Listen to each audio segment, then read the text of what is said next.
$1.2 million लड़की annual salary यानी करोड़ मिल रहे हैं सिर्फ इस लाइट हाउस को गार्ड करने के। क्या आप में हिम्मत है यह जॉब करने की? आपका कोई बॉस नहीं होगा जो नजर रखेगा आप पे जब आप यहाँ काम कर रहे होंगे। जब दिल करे आप आराम से सो सकते हो, आराम से उठो, व्यू एंजॉय करो, फिशिंग करो। आपका काम यह होगा सिर्फ यह मेक श्योर करना कि लाइट हाउस के ऊपर वाली लाइट सही से काम करती रहे। बस यही काम है।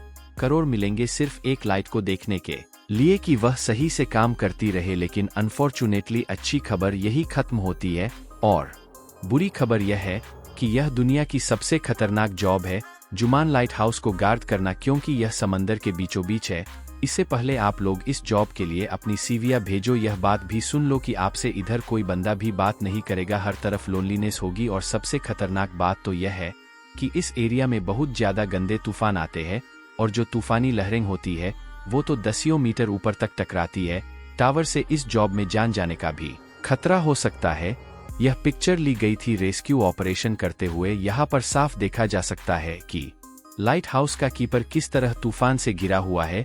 अगर यह तूफानी लहरें पूरे तरीके से लाइट हाउस को कवर कर लेती तो उसकी जान को भी खतरा हो सकता था। यह सब जानने के बाद आप में फिर भी हिम्मत है इस जॉब को अप्लाई करने की? वैसे इस अजीबोगरीब जॉब को देखने के बाद आपके जहन में भी यह सवाल आ रहा होगा कि इस लाइट हाउस को बनाया ही क्यों गया है और यह बात क्यों जरूरी है कि लाइट हाउस की लाइट हमेशा जलती रहनी चाहिए। इस चीज के लिए देखना पड़ेगा कि लाइट हाउस की शुरुआत कैसे हुई। तो यह बात है एशियन जमाने की, जब सफर करने के लिए ना ही रोड्स हुआ करते थे और ना ही कोई गाड़ियां। तो लंबे सफर करने के लिए सबसे बेस्ट तरीका था पानी। एक बंदा था जिसका नाम था कैप्टन मार्सियस। यह बड़ा ही जबरदस्त सेलर था और अपने खतरनाक समुद्री सफर के बारे में जाना जाता था। इसके साथ एक इंसिडेंट होने वाला था। शिप्स तो पहले जमाने में लकड़ियों की होती थी। तो एक रात कैप्टन पानी में बहुत ही अंधेरे वाली जगह से गुजर रहे थे। पानी के नीचे बड़ी बड़ी रॉक्स थी जिससे इनकी शिप टकराती है। शिप में सुराख हो गया और वह उलट भी गई और इनको बहुत ज्यादा नुकसान हो जाता है।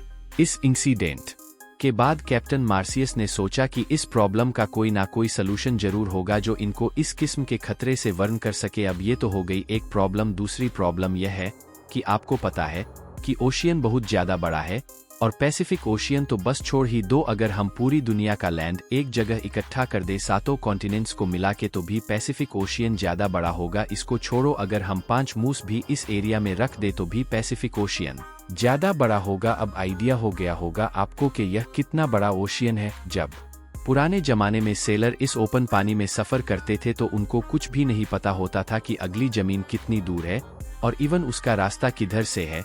नेविगेशन उस दौर में दुनिया का सबसे बड़ा मसला था। जीपीएस या कोई एडवांस सिस्टम तो होता नहीं था जो सेलर्स को गाइड कर सके रास्ते के बारे में। जीपीएस इन्वेंट हुआ था 1973 में और पब्लिक के लिए अवेलेबल था 1978 में। कभी कभी googleapis.com करते होंगे तो इन सेलर्स को सूरज पर रिलाई करना पड़ता था, सितारों पे रिलाई करना पड़ता था और शुरुआत के कुछ नेविगेशन टूल्स पे इस ना खत्म होने वाले समंदर को पार करने के लिए सिर्फ इस नेविगेशन की वजह से 3-4 मुसीबतें और आ जाती थी, जैसे कि कैप्टन एलेस को आई थी। पुराने जमाने में कैप्टन अपने क्रू के साथ पैसिफिक ओशियन क्रॉस कर रहे थे तो रात में एकदम से बादल आ जाते हैं जिसकी वजह से सितारे छुप जाते हैं, जिनको यह देखकर रास्ते का पता लगा रहे थे। और फिर समंदर के इस हिस्से में बहुत तेज तूफान आता है तो ये लोग रास्ता भटक जाते हैं। जब सुबह होती है तो ये लोग ओपन ओशियन में लॉस्ट हो गए थे। क्रू के पास ना ही कुछ खाने के लिए बचा था और ना ही कुछ पीने के लिए। भूख और प्यास की वजह से क्रू का बुरा हाल होता है। आपको भी पता होगा कि ओशियन का पानी हम इंसान नहीं पी सकते क्योंकि यह बहुत ही ज्यादा नमकीन होता है। इसके पीने से इंसान की मौत भी हो सकती है। तो ये लोग पानी में होने के बावजूद भी प्यासे थे। बहुत सारे क्रू मेंबर्स मर गए थे। कैप्टन को बहुत मुश्किल से लैंड मिला था और फाइनली ये लोग वहां पर जाकर स्टॉप करते हैं। अब दुनिया के सबसे पहले लाइट हाउस उसकी शुरुआत होने वाली थी इजिप्ट में। मेडिटेरेनियन सी के साथ था एशियंट सिटी ऑफ अलेक्जेंड्रिया। वहां का रूलर था फटोलमद सेकंड। फिलाडेल्फिया इसका किंगडम उस टाइम एक प्रॉपर हब था ट्रेड कल्चर के लिए। लेकिन इस किंगडम के लिए सबसे बड़ा मसला था इसकी लोकेशन। अगर आप इस पिक्चर को गौर से देखें तो शहर के किनारे पर जाने के लिए यहाँ से गुजरना पड़ता था और इसके साथ में देखें कि कितने सारे पत्थर है। जब ट्रेड करने वाली शिप रात के टाइम इस जगह से तेज रफ्तार से गुजरती थी तो यह पानी के नीचे नोकदरा पत्थरों से टकराती थी। यह शिप्स डूब जाती थी और इनके कार्गो भी जाया हो जाते थे जिसकी वजह से इनके किंगडम को बहुत ज्यादा नुकसान हो रहा था। किंग पेटोल मैंने अपने किंगडम की मैरीन ट्रेड रूट की सेफ्टी के लिए उस टाइम के एक्सपर्ट और ब्रिलियंट आर्किटेक्ट सोस्ट्रेटस ऑफ सिनीडस को बुलवाया और उनसे इसके सलूशन के लिए मदद मांगी। दोनों ने मिलकर बहुत ही जबरदस्त प्लान बनाया, एक रोशनी के बड़े से मीनार को बनाना जो शिप्स को गाइड किया करेगा सेफ्टी की तरफ, और साथ ही इनको वर्न भी करेगा पानी के लहरों के नीचे मौजूद खतरे से। डिटर्मिनेशन के साथ सोस्ट्रेटर काम शुरू कर देते हैं, लेकिन इनको यह नहीं पता था कि जो चीज यह बना रहे हैं वो one of the greatest engineering Marvel बनने वाला है। इंसिएट वर्ल्ड का द फैरोज ऑफ अलेक्जेंड्रिया के साहिल पे आइलैंड्स ऑफ फैरोज के ऊपर यह लाइट हाउस चमकती हुई बुलंदियों पे पहुंच गया। इसकी हाइट थी 384 फीट और इसको व्हाइट मार्बल से बनाया गया था। इस लाइट हाउस के ऊपर बहुत बड़ी आग जलती थी जिसको हर वक्त ऑयल और लकड़ी की सप्लाई मिलती रहती थी। इस लाइट हाउस को दुनिया के 7 एशियंट अजूबों में से एक भी माना गया था, लेकिन सिर्फ इसके साइज की वजह से यह लाइट हाउस अमेजिंग नहीं था बल्कि इसके पीछे इसका जीनियस डिजाइन भी था। सोस्ट्रास ने लाइट को और ज्यादा बढ़ाने के लिए मिरर और लेंस का सिस्टम भी बनाया था जिसकी मदद से मीलों दूर जहाज को भी इसकी रोशनी आराम से दिखाई देती थी। जैसे ही लाइट हाउस के बनने की बात फैलती है तो दूर के सेलर्स ने सुकून का सांस लिया। अब उन लोगों को इस लाइट हाउस की वजह से अलेक्जेंड्रिया के पास पथरीले पानी को नेविगेट करने की जरूरत ही नहीं पड़नी थी। तो यह दुनिया का पहला लाइट हाउस एक सेफ्टी का सिंबल बन गया था सेलर्स के लिए, और यहाँ से फिर लाइट हाउस का कॉन्सेप्ट पूरी दुनिया में फैल गया। पहले तो यह लाइट हाउस समुद्र के किनारों पर बना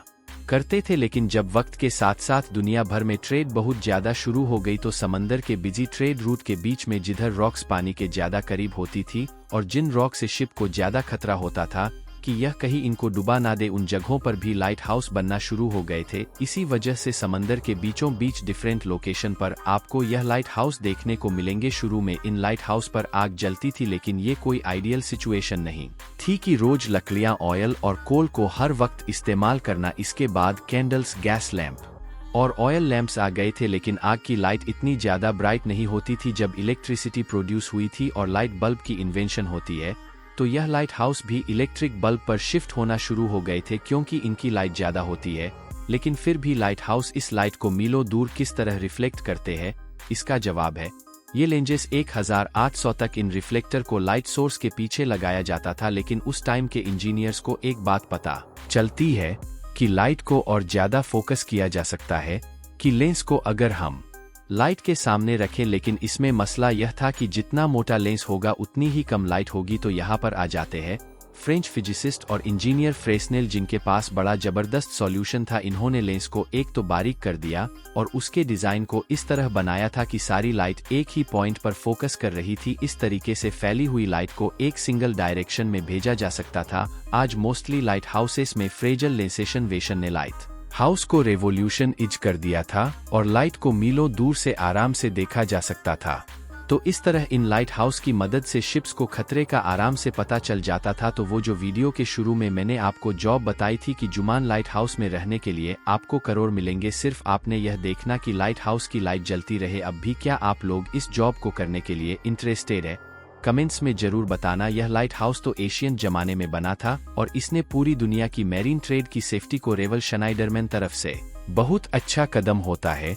लेकिन हर एंसेट राजा भी अच्छा नहीं होता, बल्कि इन्होंने तो जुल्म की हदें पार की हुई थी। यह राजा छोटे छोटे क्राइम्स पर ऐसी सजाएं देते थे जिनको देखकर आपके रोंगटे खड़े हो जाएंगे। इनकी इन्हीं 6 सजाओं पे मैंने यह वाली वीडियो बनाई है। आपको हाईली रिकमेंड करूंगा कि आप जरूर देखना। मिलते हैं फिर उस दौर में। Thanks for watching.